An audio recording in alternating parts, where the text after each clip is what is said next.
toast to their career. The perfect combination, boy. Hip hard legends in the South. This is sports fans' only home for the hottest sports show around. These guys are on fire. You're now listening to KJ and Sean Mack. Now let's talk some damn sports.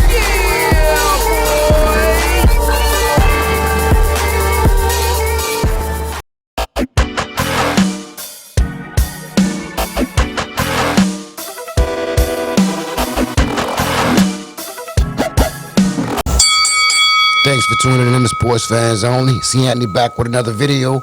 On deck, Terence Crawford versus Errol Spence Jr. First, I want to say thanks to everybody watching the videos, hitting the like button. Shouts out to India for holding me down. Seems like that's the #1 consumer of the videos, the content, the UK, Russia, and then the United States, of course. But on deck, Terence Crawford, Errol Spence.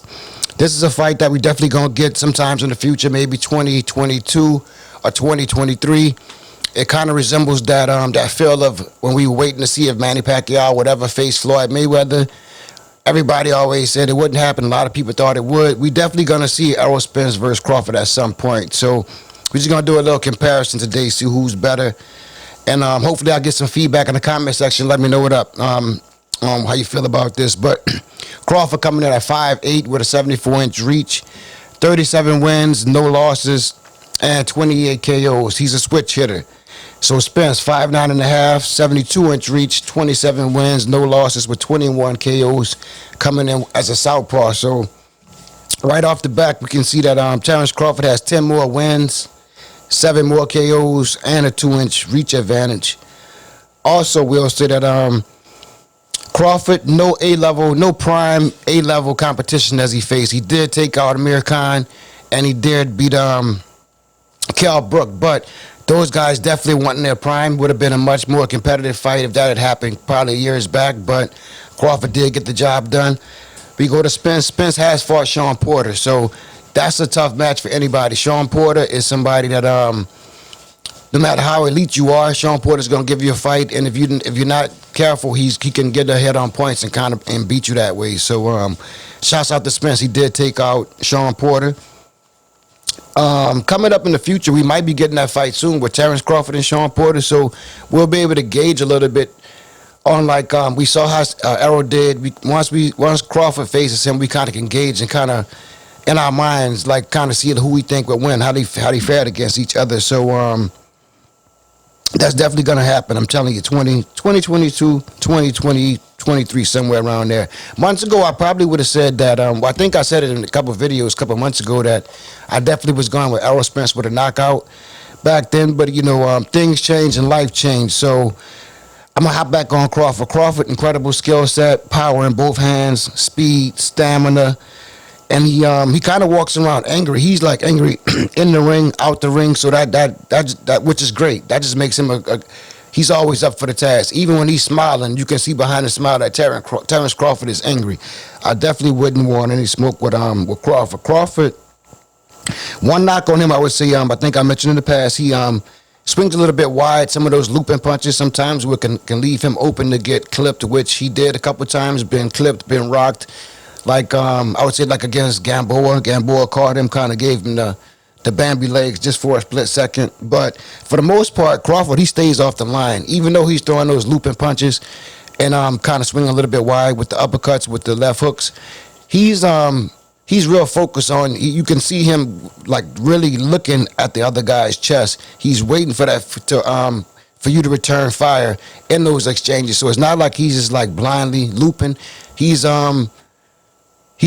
a great reflex, I guess is what I'm trying to say, is he's in there with his head on the line, throwing bombs, throwing wide, but he's also waiting in those exchanges. He's waiting for the return fire. So that's one thing that I think makes Terence Crawford great. Even though he hasn't had that A-level competition, I still think he's underrated, just the skill set alone.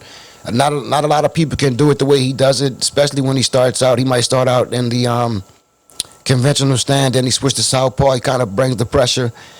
He really presses the fight. He wants to engage. He just doesn't want to steamroll you. He wants you to engage so he can catch you right in between your punches and knock you out that way. That's mostly how he does. When I hop on the Spence, I would say he fights Spence, he's kind of like cool.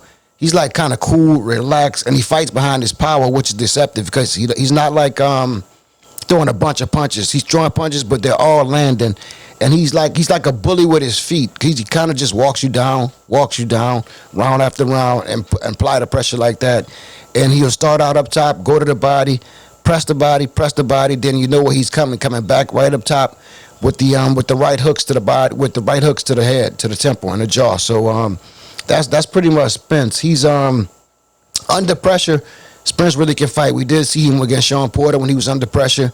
He was being pressed. He kind of got out of character a little bit, throwing a lot of looping wide punches, and he did get caught. Sean Porter did put some he did put gloves on Spence a little bit, but Spence, was just a little bit too much for Sean Porter. Kept coming, and that's how it goes. If they were to face right now, I'm not sure how this fight, how I feel about it. I don't think I would, like I said, life happens. Errol Spence, for one, he already has the eye injury, which was out of the blue. Nobody really knew. He was gearing up to fight Manny Pacquiao, had the eye injury. Then you go back months ago last year in 2021 when he had the car accident. He was thrown from the car. A lot of people didn't know that if he's going to recover enough to even get back in the ring. But he was right back in the ring as quick as possible.